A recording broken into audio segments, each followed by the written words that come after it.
DNA में अगली खबर के विश्लेषण के लिए मैं आपको दिल्ली से करीब 770 किलोमीटर दूर राजस्थान के थार रेगिस्तान लेकर जाना चाहता हूं, क्योंकि जिस वक्त देश के अलग अलग हिस्सों में लोग अप्रैल के महीने में 40 डिग्री से ज्यादा के तापमान का टॉर्चर झेल रहे हैं, ठीक उसी वक्त 50 डिग्री सेल्सियस की गर्मी में भारतीय सेना थार के रेगिस्तान में दुश्मनों को मौत की भट्टी में झोंकने की प्रैक्टिस कर रही थी। डीएनए में शुक्रवार को मैंने आपसे वादा किया था कि जल्द ही हम आपको थार के रेगिस्तान से भारतीय सेना के युद्ध अभ्यास का एक on the spot DNA test दिखाएंगे।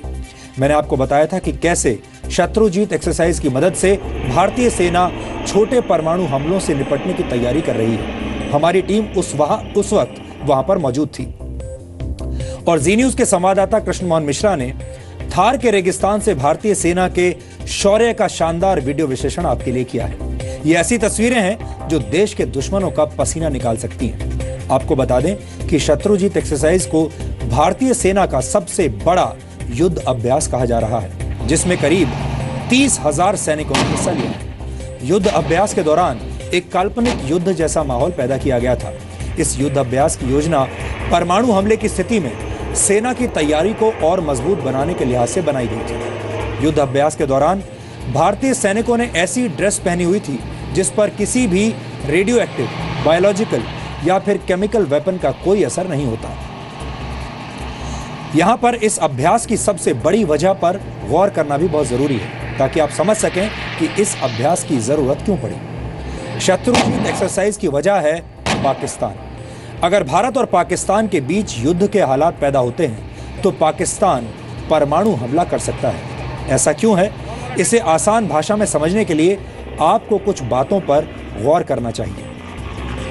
पाकिस्तान की न्यूक्लियर डॉक्ट्रिन यानी परमाणु नीति के मुताबिक वो 4 परिस्थितियों में परमाणु हमला कर सकता है।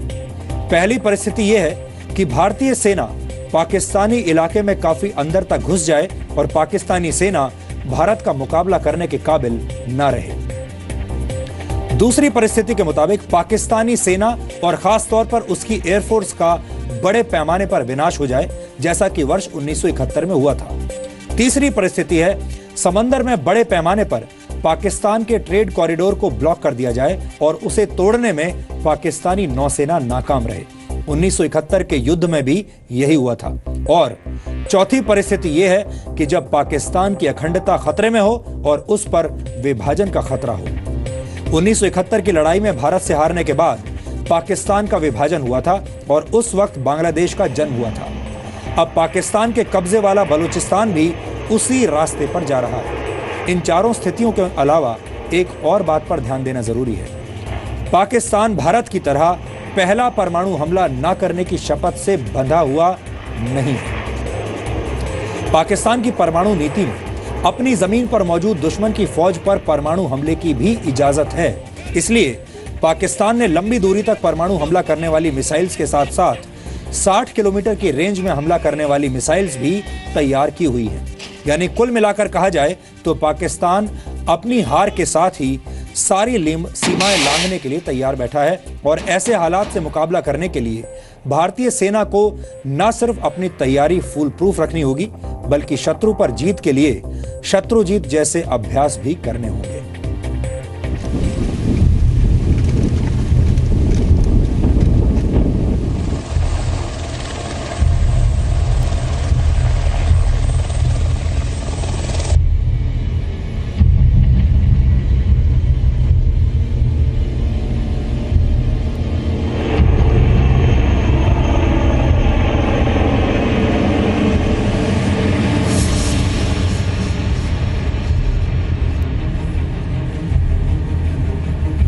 ये थार का रेगिस्तान है जहां गर्मियों में 50 डिग्री का चाबुक चलता है।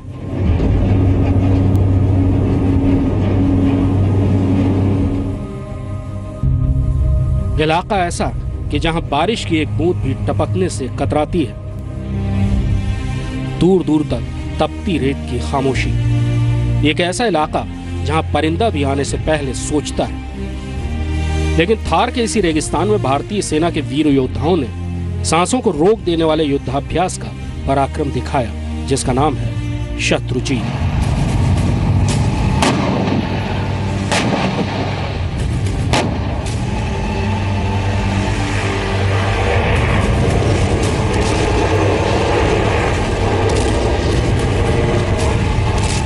थार का रेगिस्तान सदियों से भारत की सीमा रहा है। पश्चिम से आने वाले हमलावर पिछले कई वर्षों से इसी रास्ते से होकर भारत में दाखिल होते रहे हैं। आजादी के बाद भारत और पाकिस्तान के बीच लड़े गए तीनों युद्धों में सबसे खूनी मुठभेड़ें इसी इलाके में हुई है। रेगिस्तान के दोनों तरफ बड़े शहर और घनी आबादी है, यानी दोनों देशों के लिए आगे बढ़ने और दुश्मन को रोकने के लिए यहाँ कदम जमाना बहुत जरूरी है। आज इस रेगिस्तान में भारतीय सेना अपना सबसे बड़ा पैरा ड्रॉप करने जा रही है। एक पूरी ब्रिगेड उतरने के लिए तैयार है, और वो भी दुश्मन के इलाके में। स्पेशल ऑपरेशंस हो या दुश्मन की मोर्चाबंदी के पीछे उतरकर वहां से दुश्मन पर हमला करना, पैरा जंपिंग, पैरा ट्रूपिंग बहुत महत्वपूर्ण होती है।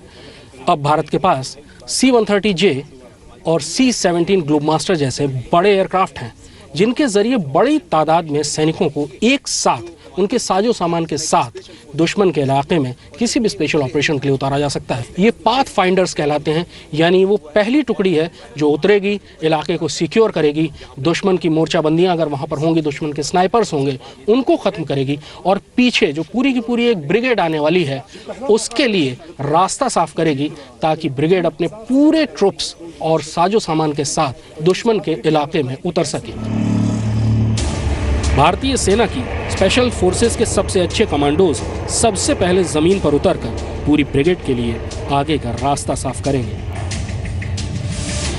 इन्हें जल्द से जल्द दुश्मनों के बीच पूरे इलाके को अपने कब्जे में लेकर मोर्चा संभालना होगा, ताकि पूरी ब्रिगेड के सैनिक और साजो सामान को दुश्मन के पीछे उतारा जा सके। सन 71 में बांग्लादेश की आज़ादी की लड़ाई में भारतीय सेना की एक पूरी बटालियन, दूसरी पैरा रेजिमेंट, पाकिस्तानी सेनाओं के पीछे उतार दी गई थी। इस हमले ने पाकिस्तान की सेना को भौचक्का कर दिया था, और यहाँ रात के अंधेरे में एक बटालियन नहीं बल्कि एक पूरी की पूरी ब्रिगेड दुश्मन के इलाके में उतारी जा रही है, यानी लगभग 3000 सैनिक और उनके साजो सामान। रात की खामोशी में भारतीय सैनिकों का उतरना और दुश्मन की जमीन पर अपना मजबूत मोर्चा बनाना जारी है। ये कार्रवाई 10 घंटे से ज्यादा वक्त तक जारी रही। एक एडवांस लैंडिंग ग्राउंड पर भी कब्जा किया गया, ताकि बाद में तेजी से मदद आने का सिलसिला जारी रहे।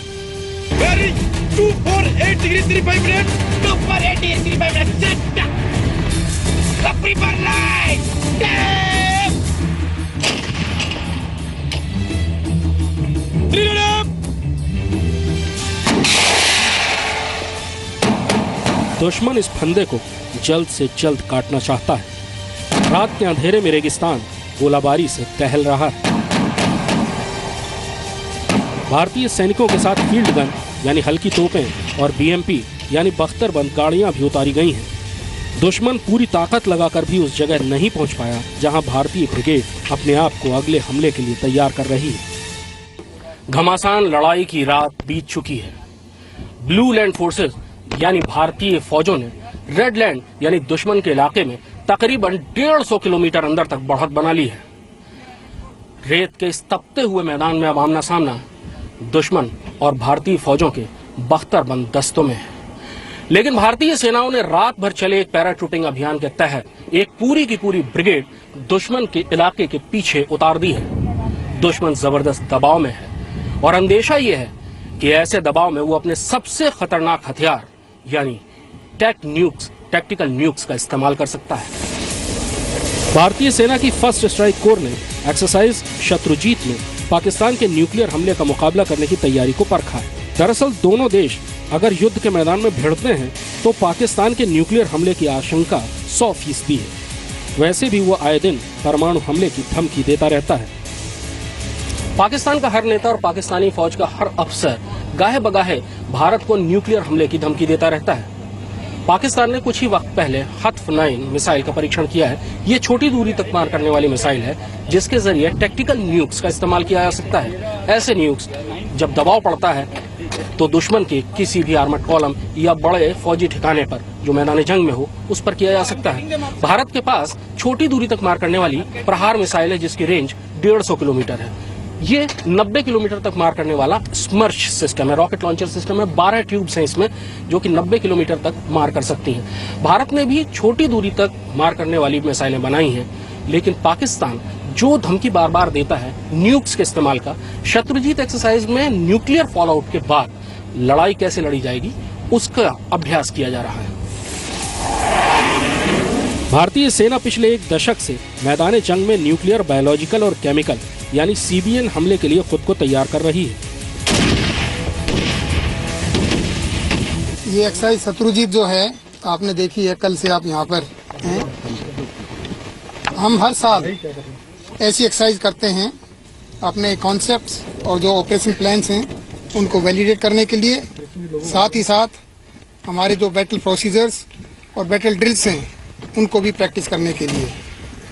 और मुझे बहुत खुशी है इस एक्सरसाइज के अंदर हमारे कमांडर्स, जूनियर लीडर्स और बहादुर जवानों ने बहुत ही बेहतरीन काम किया है और बहुत अच्छा परफॉर्मेंस रहा उनका।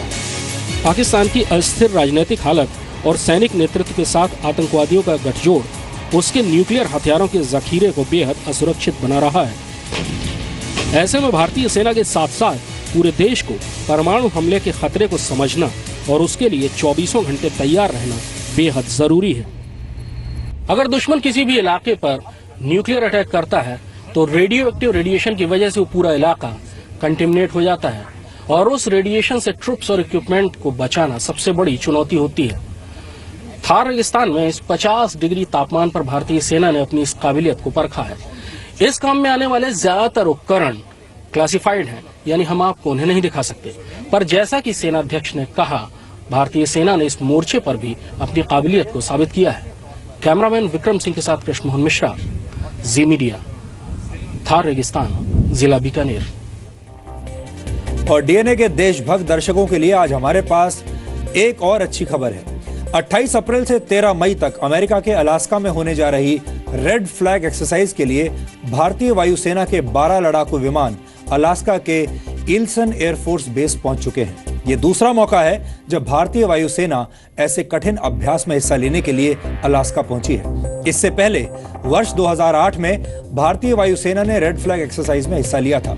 आपको बताना चाहूंगा कि इस एक्सरसाइज के लिए 4 सुखोई और जैगुआर, 2 C-17 ग्लोबमास्टर 3 एयरक्राफ्ट्स और 2 IL-78 मिड एयर रिफ्यूलर विमान इस एक्सरसाइज में हिस्सा लेंगे। इसके अलावा 200 जवानों का सपोर्ट स्टाफ भी अलास्का पहुंच गया है। इनमें 71 अधिकारी शामिल हैं। 28 अप्रैल से 13 मई तक होने वाले इस अभ्यास में भारतीय वायुसेना के विमान नेटो देशों के साथ जॉइंट एक्सरसाइज करेंगे। इस अभ्यास को काफी मुश्किल और अत्याधुनिक माना जाता है, जिसमें मशीन और इंसान की क्षमता की कठिन परीक्षा होती है। अलास्का की गला देने वाली ठंड में भारतीय वायुसेना के पराक्रम की ये तस्वीरें भी बहुत जल्द आपको जी न्यूज पर देखने को मिलेंगी। इसलिए अलास्का के बर्फीले मैदान से इस रिपोर्ट का इंतजार कीजिए।